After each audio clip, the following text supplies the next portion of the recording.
Jake Carter stepped off the transport ship and looked up at the massive towers of the Calrian capital city. Everything here was huge.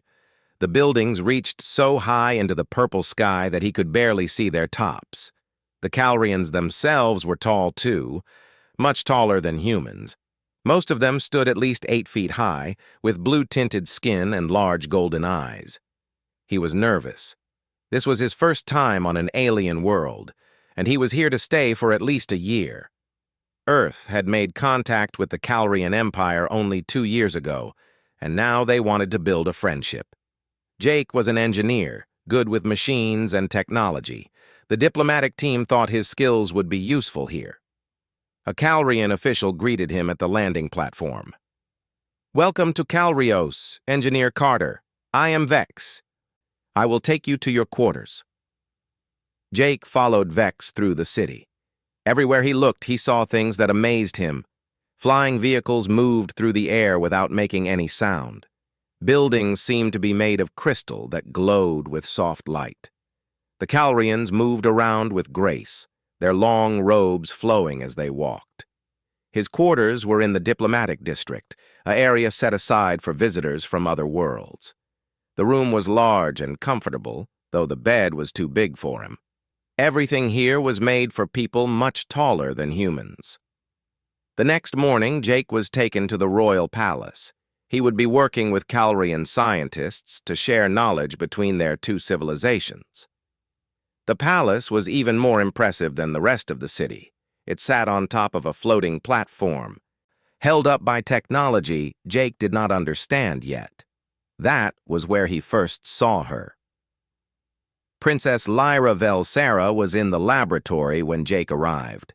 She was younger than the other Calrians he had met, probably close to his own age in human years. Her skin had a lighter blue shade, and her golden eyes seemed to hold curiosity rather than the formal politeness he had seen from others. "You are the human engineer," she said. Her voice was musical, and she spoke English well. "I am Lyra. I have been assigned to study your species and your technology." Jake felt suddenly self-conscious. A princess. He was supposed to work with a princess. "I'm Jake Carter, Your Highness. Just call me Jake." She smiled, and Jake noticed that Calrians had very similar expressions to humans when they were happy. "Then you should call me Lyra. I do not like all the formal titles when I'm trying to learn." They started working together that day. Jake showed her human engineering principles, and she showed him Calrian technology. He was amazed at how advanced their science was, but Lyra seemed equally interested in human methods. "You use such simple tools to achieve complex results," she said one day, watching him repair a human-made device. "Your people think in very creative ways," Jake laughed. "We have to. We do not have all the fancy technology you have here. We make do with what we can build." "That is remarkable," Lyra said. "We Calrians have had advanced technology for so long that we sometimes forget how to solve problems with basic methods. You humans still remember how to improvise." Weeks passed, and Jake found himself spending more and more time with Lyra. She was brilliant, much smarter than he was in many ways, but she never made him feel small. She listened to his ideas with genuine interest. They would talk for hours about engineering, about the stars, about their different worlds. One evening, they were on one of the palace balconies looking at the night sky. 3 moons hung in the purple darkness, casting silver light over the city below. "On Earth, we only have 1 moon," Jake said. "I used to look at it when I was a kid and dream about traveling to other worlds." "And now you are on another world," Lyra said softly. "What do you think?" "It's better than I dreamed," Jake said. Then he added more quietly, "Especially because I met you." Lyra turned to look at him. Her golden eyes seemed to glow in the moonlight. "I am glad you came here, Jake Carter. You have shown me that there is more to learn than what is in our books and computers. You have shown me that sometimes the most valuable knowledge comes from friendship." Jake felt his heart beat faster. "Is that what this is?" Friendship? I think it is more than that, Lyra said. At least, I hope it is. Jake reached out and took her hand. Her fingers were longer than his, her skin cooler, but her touch felt right. I hope so too. Their relationship grew from that moment. They tried to keep it quiet at first, knowing that many people would not approve. A human and a Calrian princess together was unheard of. But love has a way of showing itself, no matter how much you try to hide it. When the news finally came out, the reaction was strong. Many in the Calrian court were shocked and angry. How could a princess marry an alien? Some humans were equally upset, but there were also many who supported them, who saw their relationship as a symbol of the new friendship between their worlds. Jake's engineering work had impressed the Calrian scientists. He had found ways to improve their systems using simple human thinking. He had shown them that advanced technology was not always the answer. Sometimes a basic solution worked better. The Emperor finally called them both to his throne room. Jake was terrified. This tall, powerful being could send him back to Earth with just one word. "My daughter has chosen you," the Emperor said, his deep voice filling the room. "This is not what I wanted for her, but I have watched you, human. You have skills and courage. You have treated my daughter with respect and love. And you have shown my people that your kind has much to offer." Jake could hardly believe what he was hearing. "You have my permission to marry," the Emperor continued. "But know this, Jake Carter. If you ever hurt my daughter, there is nowhere in this galaxy you can hide from me." "I would never hurt her, Your Majesty," Jake said firmly. "I love her more than anything." The wedding combined both human and Calrian traditions. It was a grand ceremony, attended by representatives from dozens of worlds. Jake wore a formal suit from Earth, while Lyra wore traditional Calrian robes that shimmered like starlight. When they spoke their vows, Jake looked into Lyra's golden eyes and knew he had found his home. It was not Earth or Calrios. Home was wherever they were together. After the ceremony, Lyra took his hand and smiled. "Whatever comes next, we will face it together." Jake squeezed her hand gently. "Together," he agreed. He had no way of knowing how soon that promise would be tested. 6 months had passed since the wedding. Jake and Lyra lived in their own quarters in the palace, a compromise between her royal duties and their desire for privacy. Life was good. Jake continued his engineering work, and Lyra helped bridge the gap between human and Calrian cultures. Then the opportunity came. "They want volunteers for the Void Reaches expedition," Jake said one evening, looking at the message on his communication device. Lyra looked up from her reading. "The Void Reaches? That is unexplored space. Very dangerous." "I know," Jake said. "But they are asking for both human and Calrian crew members. It would be a joint mission, a chance to explore together. Think of what we could learn." Lyra moved closer to him. "I think of what could go wrong. Space exploration is always risky, even with our technology." "Which is exactly why they need someone like me," Jake said with a smile. "You know humans are good at fixing things when they break. We improvise." Lyra was quiet for a moment. She knew that look in his eyes. It was the same look he had when he talked about the stars, about discovery, about adventure. She could not ask him to give up his dreams, even if those dreams scared her. "How long would you be gone?" she asked. 6 months, maybe less, if we do not find anything interesting out there." "Promise me you will be careful," Lyra said, taking his hands.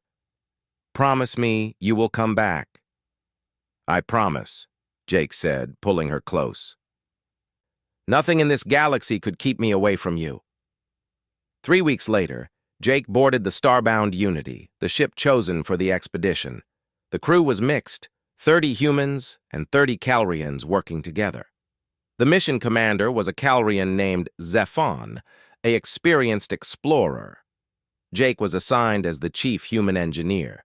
Lyra came to see him off at the spaceport. She tried to be strong, to smile and wave like the other families. But Jake could see the worry in her golden eyes. 6 months, he said softly, holding her one last time. I will send messages every day. I will be waiting, Lyra said. She kissed him, not caring who was watching. Come back to me, Jake Carter. Always, he promised. The first month went well. Jake sent regular messages to Lyra, telling her about the strange star systems they visited, the beautiful nebulas they passed, the discoveries they made. Lyra saved every message, watching them over and over when she missed him. Then, in the second month, the messages became less frequent. Jake explained they were entering the deeper parts of the void reaches, where communication was harder. Lyra understood, but she felt a growing worry in her heart. The last message came on day 53 of the mission. Jake's face appeared on the screen, but the image was breaking up with static. Lyra, if you get this, I want you to know I love you. We have found something amazing here, a spatial anomaly, like nothing we have ever seen before. It might be some kind of wormhole. We are going to investigate. I will send more details when we know more. Do not worry about me. I will be home soon. The message ended. Lyra waited for the next one. It never came. 5 days passed with no word from the starbound Unity. Then 10 days, then 20. The Calrian Empire sent rescue ships to their last known location. What they found made Lyra's blood run cold. Debris, pieces of the starbound Unity floating in space near a strange, swirling anomaly. The rescue team searched for survivors but found none. The ship's black box was recovered, badly damaged. It showed the ship had entered the anomaly and then all systems had failed. The official report was clear. The starbound Unity and all crew members were lost, presumed dead. Lyra refused to believe it. They did not find bodies, she said to the rescue commander. If the crew died, where are the bodies? Princess, the anomaly could have destroyed everything, the commander said gently. I am sorry for your loss. It is not a loss if he is not dead, Lyra insisted. You did not search long enough. You did not look hard enough. But the Empire had made its decision. The search was over. Memorial services were planned for the lost crew members. Lyra was expected to attend, to mourn, to move on. She could not move on. Late at night, Lyra studied all the data from the rescue mission. She looked at the readings from the anomaly, the debris patterns, everything. Something did not make sense. The debris field was wrong. There was not enough of it. If the ship had been destroyed, there should have been more pieces. She requested the original mission reports, the ones from before the expedition launched. There, she found something interesting. The void reaches had a history. Other ships had disappeared in that region over the past 100 years. Not many, but enough to form a pattern. Lyra took her findings to the Emperor, her father. I believe Jake is alive, she said. I believe the anomaly did not destroy the ship. It took it somewhere. The Emperor looked sad. Daughter, I understand your grief, but you must accept reality. The man you loved is gone. No, Lyra said firmly. The data supports my theory. Look at the debris patterns. Look at the historical records. Ships have vanished there before. And none have ever returned, the Emperor said. Even if your husband survived the initial event, he would be lost somewhere we cannot reach. You must let him go. I cannot, Lyra said. And I will not. The royal court began to pressure her to accept a political marriage to a Calrian noble. It would strengthen alliances, they said. It would help her move past her grief. Lyra refused every proposal, growing angry at their insistence. 3 months after Jake's disappearance, Lyra made a decision. If the Empire would not search for her husband, she would search for him herself. She had resources, money, and access to ships. She would use all of it. She started quietly, hiring information brokers to gather data about the void reaches and spatial anomalies. She bought star maps from traders who traveled the dangerous regions. She learned everything she could about wormholes and spatial distortions. One night, a disgraced Calrian navigator named Vex came to see her. He had been removed from the military for speaking against his superiors, but he was known as one of the best pilots in the fleet. "I heard you are looking for people willing to search the void reaches," Vex said. "I knew your husband. He was a good man. If there is a chance he is alive, I want to help you find him." Lyra felt hope for the first time in months. "You would do this? It could be dangerous? It will definitely be against the wishes of the court." Vex smiled.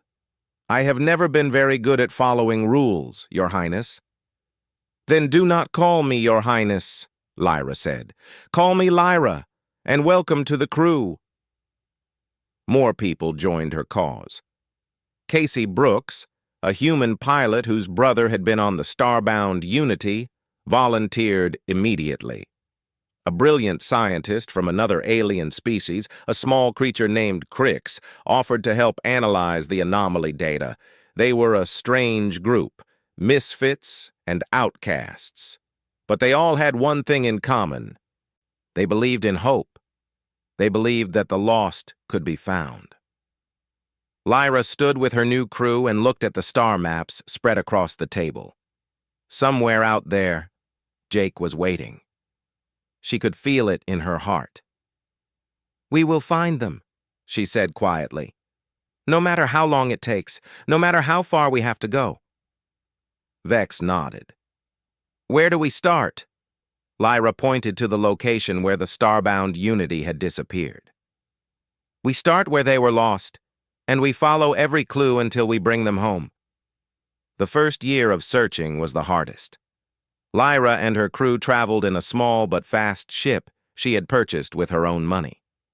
They went to the location where the Starbound Unity had disappeared and studied the anomaly for weeks. Crix took readings and measurements while Vex carefully piloted them around the dangerous spatial distortions. "The anomaly is unstable," Crix reported in his high, chittering voice. "It opens and closes on no clear pattern. But look at these energy signatures.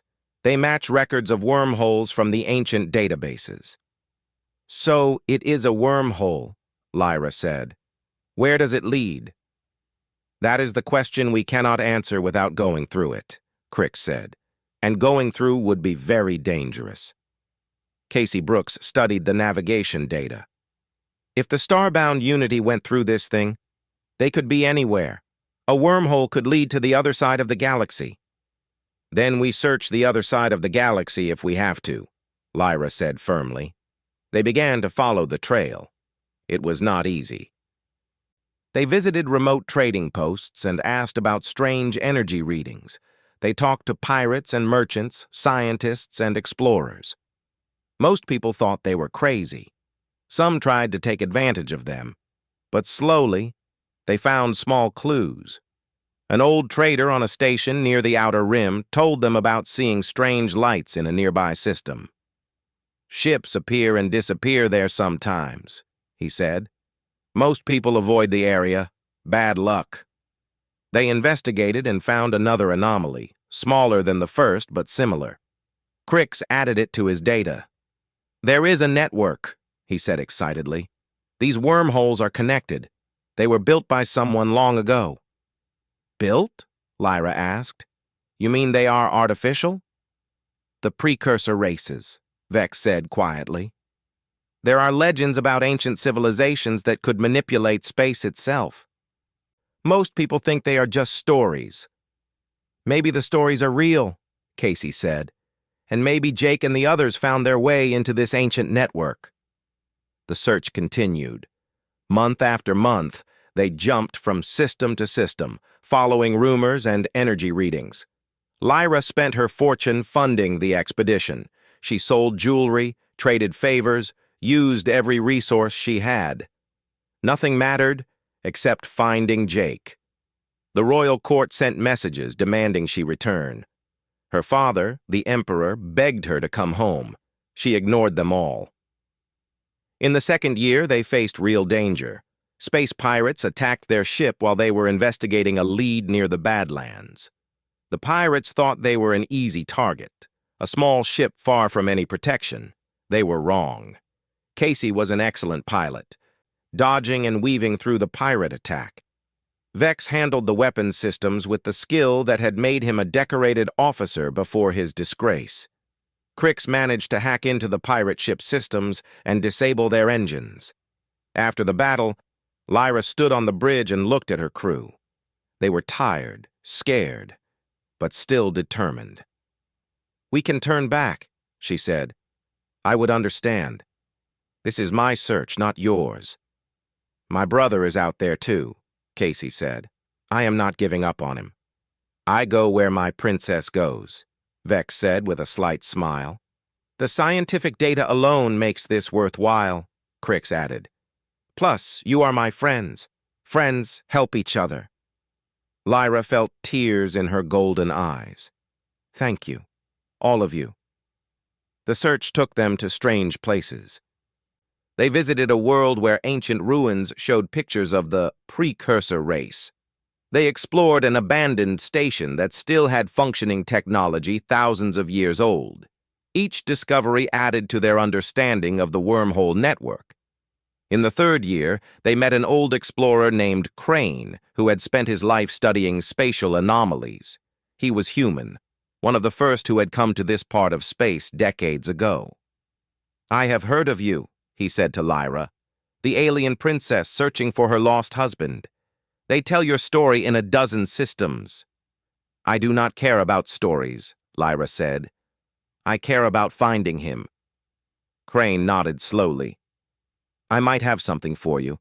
There is a region far from here where the anomaly readings are strongest. I always thought it was the center of the network. If your husband went through one of these wormholes, he might have ended up there." He gave them coordinates to a system that was not on any official maps. It was in uncharted territory, beyond the edge of known space. "It will take months to get there," Vex said, looking at the navigation data. "And we are low on supplies." "Then we resupply and we go," Lyra said. "We are closer than we have ever been. I can feel it." Casey shared stories about Jake during the long journey. "He was always the guy who could fix anything," she said one evening while they traveled through hyperspace. "My brother used to joke that Jake could repair a spaceship with spare parts and positive thinking." Lyra smiled, remembering. "He once fixed my father's personal shuttle using a human tool he called a wrench and some wire. The palace engineers could not believe it worked." "That sounds like Jake," Casey said. "Never met a problem he could not solve." "He is alive," Lyra said quietly. "I know it.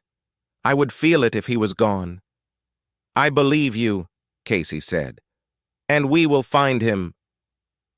The journey to the uncharted region took 4 months.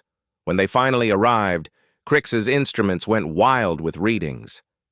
"There is something here," the small alien said. "Multiple anomalies all connected. And there is something else, a planet, right in the middle of the network." They approached carefully. The planet was harsh and dangerous. Storms covered most of the surface. The atmosphere was thin. Temperature readings showed it was very cold. "Not a good place for survivors," Vex muttered. "Wait," Casey said. "I am picking up something. It is faint, but it looks like a distress beacon." Lyra's heart jumped.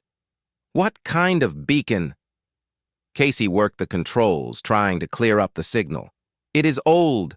The design is human. Could be from the Starbound Unity." "Take us down," Lyra ordered. "The conditions are very bad," Vex warned. "Landing will be difficult." "I do not care," Lyra said. "We did not come this far to turn back now." They descended through the violent storms. The ship shook and rattled. Alarms beeped warnings. But Vex was as good as his reputation. He brought them down safely on a rocky plain near the source of the beacon. Through the ship's windows, they could see buildings, rough structures made from salvaged metal and stone. Smoke rose from vents, showing there was heat inside. "Someone is alive down there," Casey whispered. Lyra was already moving toward the airlock. "Then let us go meet them." They put on protective suits and left the ship. The cold hit them immediately, even through the insulation. The wind howled across the rocky landscape. In the distance, the buildings waited. As they got closer, a door opened in the nearest structure. A figure stepped out wearing a makeshift environmental suit. The person was too short to be Calrian. Human. The figure ran toward them, and others came out behind. More humans, some other aliens too, all of them looking thin and tired, but very much alive. The first human reached them and removed his helmet. He was young, with dark skin and wide eyes, full of disbelief. "Casey?" he said. "Casey Brooks?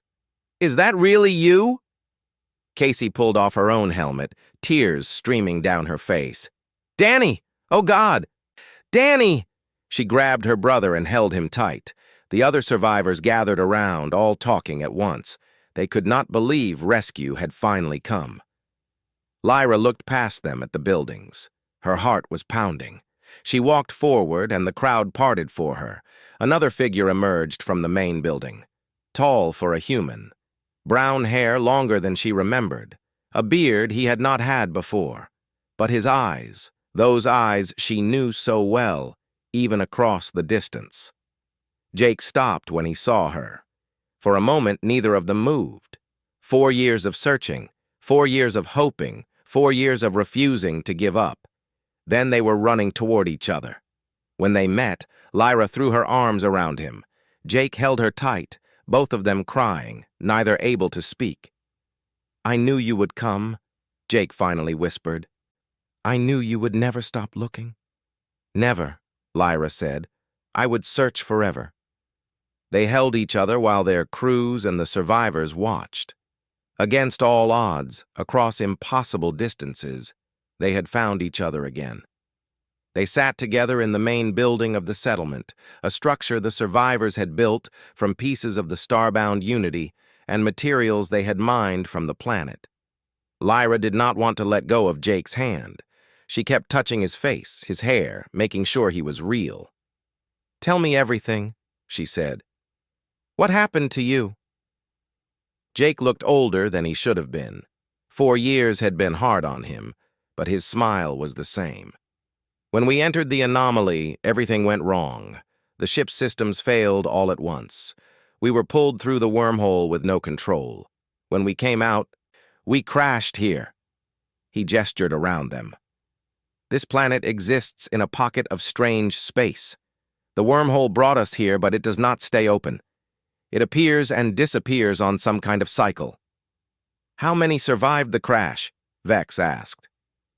23 of us made it," Jake said. His voice grew sad. "We lost good people, but those of us who survived worked together. We had humans, Calrians, and a few other species.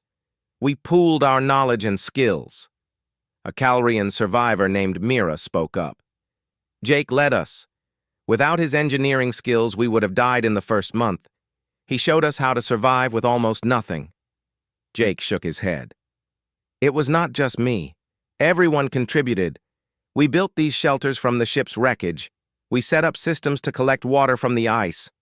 We found ways to grow food in underground gardens using the ship's hydroponics equipment." "The distress beacon?" Casey asked.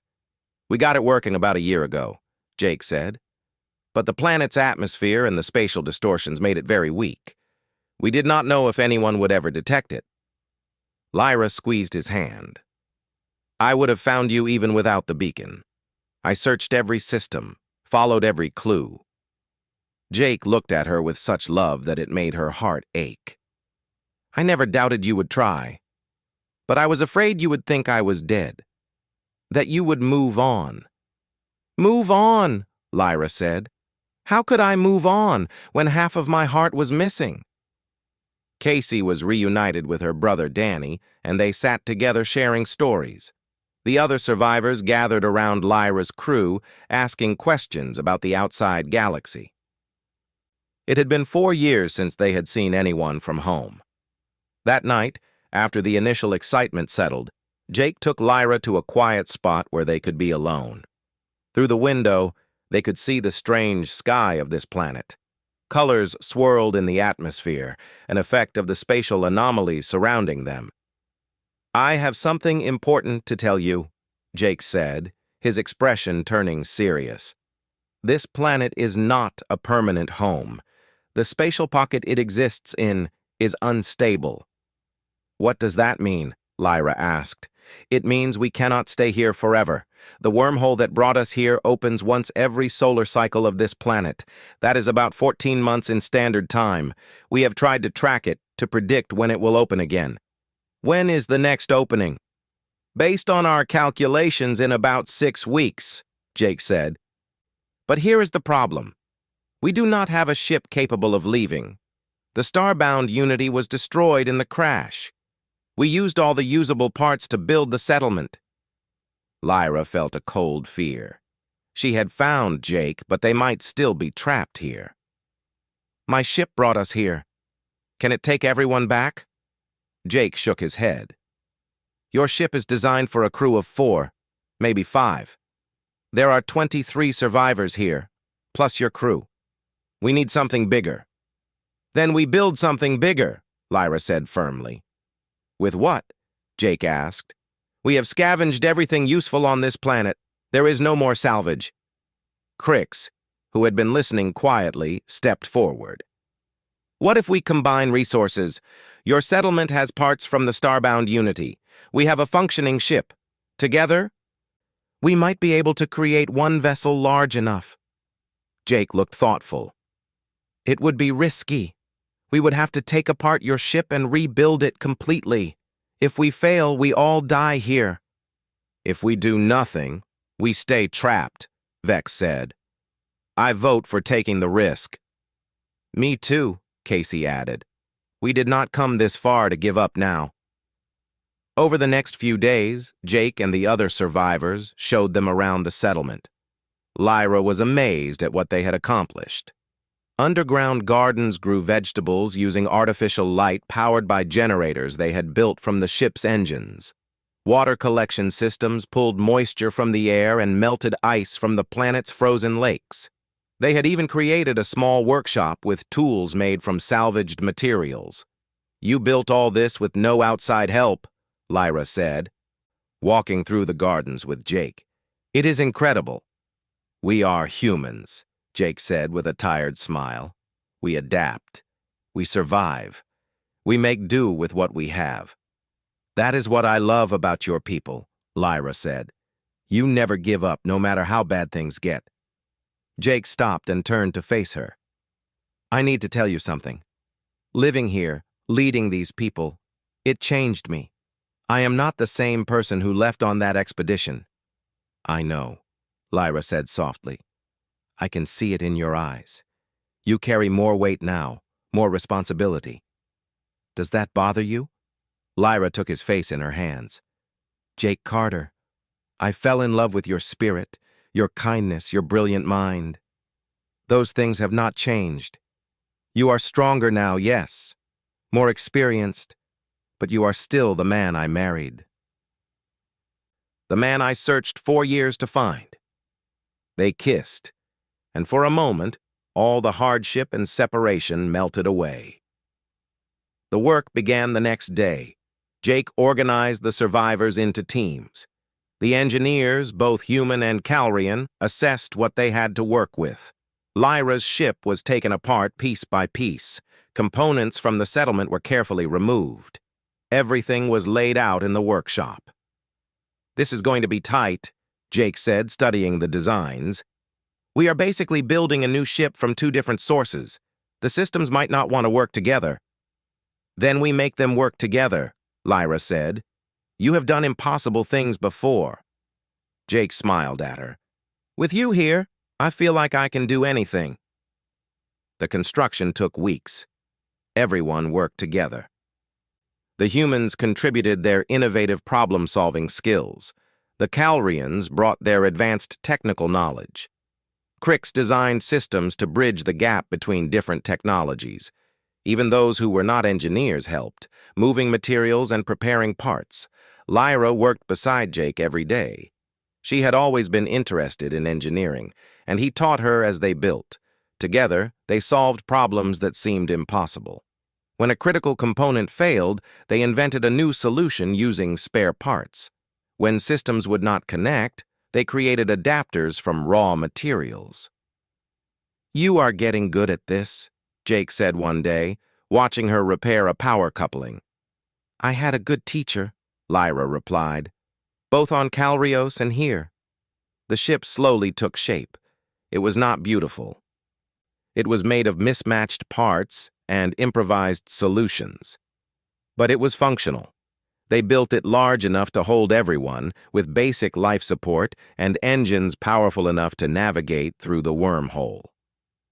As the work continued, Lyra got to know the other survivors. They all had stories. Some had lost loved ones in the crash. Others had formed new families here during the 4 years of isolation. They had created a real community, united by their shared struggle to survive. Mira, the Calrian survivor, spoke to Lyra one evening. "We owe Jake our lives. When we first crashed, some of us wanted to give up. We thought we would die here, forgotten.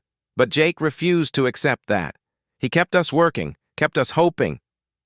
"That is who he is," Lyra said. "He never gives up on people he cares about." "Neither do you," Mira said. "You searched for 4 years. You spent your fortune. You risked everything. That kind of devotion is rare, even between people of the same species." "Love does not see species," Lyra said. "It sees the heart." With 2 weeks left before the predicted wormhole opening, the ship was nearly complete. They tested the engines and they worked. They tested life support, and it held. The navigation systems came online.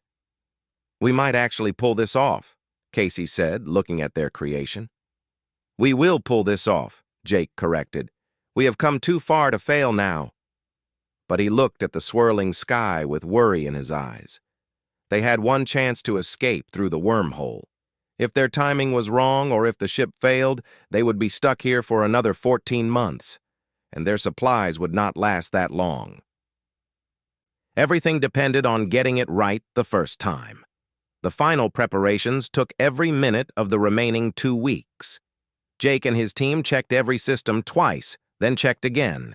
There was no room for error. One failure during their escape attempt could kill them all. Lyra helped load supplies onto the makeshift ship. They could not take much. Every bit of weight mattered. They had to balance between having enough resources for the journey and keeping the ship light enough to fly. 5 days until the wormhole opens, Crix announced, studying his instruments. "The spatial readings are increasing. It is coming." Jake gathered everyone together. 27 people in total. The survivors who had been trapped here for 4 years. Lyra and her crew who had searched so long. All of them betting their lives on this one attempt. "I know you are scared," Jake said, looking at each face. "I am scared too. This ship is held together by hope and determination as much as bolts and wire. But we built it together. We survived here together. And we will escape together." "What if the ship breaks apart in the wormhole?" someone asked. "Then we fix it while we fly," Jake said simply. "That is what we do. We solve problems. We adapt. We survive." Vex stepped forward. "I have flown through worse. Well, actually, I have not. But I am a very good pilot. I will get us through." Everyone laughed, and the tension broke a little. The night before the attempt, Jake and Lyra stood together looking at the stars through the settlement window. Tomorrow they would abandon this place that had been home to the survivors for so long. "Are you ready?" Lyra asked. "I am ready to go home," Jake said, "but part of me will always remember this place. It was terrible and beautiful at the same time. We built something real here." You built hope, Lyra said. That is the most real thing there is. The next morning, they boarded the ship. It was crowded. People sat close together, holding on to whatever they could. The engines hummed to life, a sound that made everyone hold their breath. All systems green, Casey reported from the engineering station. We are as ready as we will ever be. Jake sat in the co-pilot seat next to Vex. Take us up. The ship lifted from the planet's surface. It shook and rattled, but it flew. They climbed through the atmosphere, through the violent storms, and into space. The wormhole is forming, Crix said, his voice tight with tension. Opening in 3 minutes. Lyra watched the scanners. The spatial anomaly was appearing right where Crix had predicted. Colors swirled in space, reality itself bending and twisting. 2 minutes, Crix counted down. Jake checked their course. They would have one shot at this. If they missed the window, the wormhole would close and they would have to wait another 14 months. They did not have supplies for that long. 1 minute. Everyone was silent. The only sounds were the breathing of 27 people and the hum of the engines. 30 seconds. The wormhole opened fully. It was like a wound in space, terrifying and beautiful. Energy crackled around its edges. Go! Jake shouted. Vex pushed the engines to full power. The ship surged forward, racing toward the anomaly. The opening was not large, and it was already starting to shrink. They hit the edge of the wormhole, and everything went crazy. The ship spun, alarms blared, systems overloaded. People screamed as they were thrown against their restraints. Reality twisted around them. For a moment, Lyra could see impossible things. Multiple versions of space existing at once. Time moving in different directions. Her mind could not process it. Hull breach in Section 3, Casey yelled over the noise. Seal it! Jake shouted back, his hands flying over the controls. The ship shook so hard that Lyra thought it would tear apart. Metal groaned under stress it was never designed to handle. But the ship held together. Barely. Vex fought with the controls, trying to keep them on course. The wormhole twisted and turned. They were not flying through it. They were being thrown through it like a stone in a whirlpool. Come on, Jake muttered, working frantically to reroute power from failing systems. Come on, hold together. Lyra closed her eyes and prayed to gods of both Earth and Calrios. They had come so far. They could not fail now. Then suddenly, they were through. The ship burst out of the wormhole into normal space. The shaking stopped. The alarms quieted. Everyone sat in stunned silence for a moment, unable to believe they had survived. Status report, Jake said, his voice shaky. Casey checked her instruments. We made it. We are in real space, and according to the star charts, we are only a few light years from Calrian territory. The ship erupted in cheers. People laughed and cried and hugged each other. They had done it. Against all odds, they had escaped. Lyra kissed Jake, not caring that everyone was watching. We did it. We are going home. We are going home, Jake agreed, holding her close. The journey back to Calrios took 2 weeks. Their makeshift ship was slow, and they had to stop twice for repairs, but it kept flying. They sent messages ahead, letting the Empire know they were coming. The response was overwhelming. News of the lost expedition's return spread across the galaxy. Ships came out to meet them, to escort them home. Reporters from a dozen worlds wanted their story. When they finally landed on Calrios, thousands of people were waiting. Families who had lost loved ones, officials from both the Calrian Empire and Earth, news crews recording everything. The Emperor himself was there. He walked straight to Lyra and Jake as they left the ship. Daughter, he said, his voice full of emotion. You did it. You brought them home. I told you he was alive, Lyra said, holding Jake's hand. The Emperor looked at Jake. You have proven yourself many times over, Jake Carter. You kept our people alive. You led them through impossible hardship. You have my respect and my gratitude. Jake bowed. I just did what anyone would do, Your Majesty. No, the Emperor said. You did what few could do. You showed the strength of the human spirit. The celebrations lasted for days. The survivors were honored as heroes.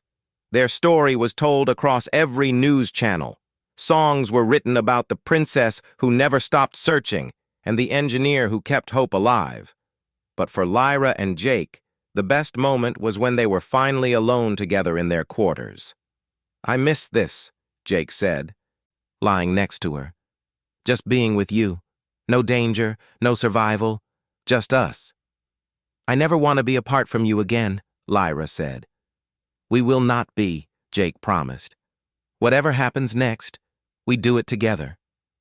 In the weeks that followed, Jake and the other survivors were asked to share their knowledge. The things they had learned about survival and improvisation were valuable. Jake gave lectures about engineering with limited resources. Other survivors shared their experiences. The incident led to changes across the galaxy, better emergency protocols for exploration missions, improved rescue procedures, new studies of spatial anomalies and wormholes. But Jake and Lyra wanted to do more. We should create an organization, Lyra said one day. Something dedicated to rescue and recovery, so no one else has to be lost for 4 years. Jake smiled. I was thinking the same thing. We have the experience. We know what it takes to survive the impossible and to never give up searching. They established the Starbound Institute, a joint human-Calrian organization focused on rescue operations and spatial anomaly research. They used Jake's engineering knowledge and Lyra's resources to build the best rescue ships in the galaxy. They trained teams in survival and recovery. Vex became their chief pilot. Casey led the navigation division. Crix headed the research department. Many of the survivors joined the organization, wanting to help others the way they had been helped. The Institute saved hundreds of lives in its first year alone. Ships that would have been lost were found. People who would have died were rescued. The work was dangerous, but important. Jake and Lyra worked side by side, leading the organization together. They proved that humans and Calrians could accomplish amazing things when they worked as partners. 1 year after their return, they stood together at a ceremony honoring their work. Representatives from dozens of worlds had come to recognize the Starbound Institute. They want to know our secret, Jake whispered to Lyra. How we succeeded when everyone else thought it was impossible. Lyra smiled and squeezed his hand. The secret is simple. Never give up on the people you love. Never stop believing in hope. And never underestimate what can be accomplished when different species work together. She looked out at the crowd, at all the lives they had touched, and felt proud. They had turned their tragedy into something good. They had taken their suffering and used it to help others. We should tell them one more thing, Jake said. What is that? That the human spirit, when combined with love and determination, can overcome any obstacle in the universe. Lyra laughed. That sounds like something you would say. It is something we proved, Jake said. Together. They walked onto the stage together to accept the honors. But the real reward was not the medals or the recognition. It was knowing that they had found each other again against impossible odds. It was knowing that their love had inspired others. It was knowing that they would face whatever came next, side by side. As Jake spoke to the gathered crowd about the importance of never giving up hope, Lyra watched him with pride. He had been lost, and she had found him. They had both been changed by their experiences, made stronger by their trials, but some things never changed. The love between them was as strong as ever. Stronger, perhaps, for having been tested by time and distance and nearly broken, only to prove unbreakable in the end. That night, back in their quarters, they looked up at the stars together through the window. What are you thinking? Lyra asked. That we have been through so much, Jake said. Lost and found, separated and reunited. We have seen the worst the universe can throw at us. And we survived, Lyra said. We did more than survive, Jake said. We thrived. We built something meaningful from our pain.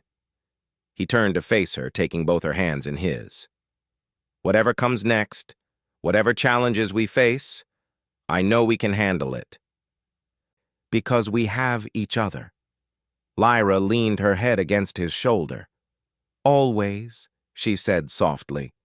Through all the stars and all the years, we will always have each other.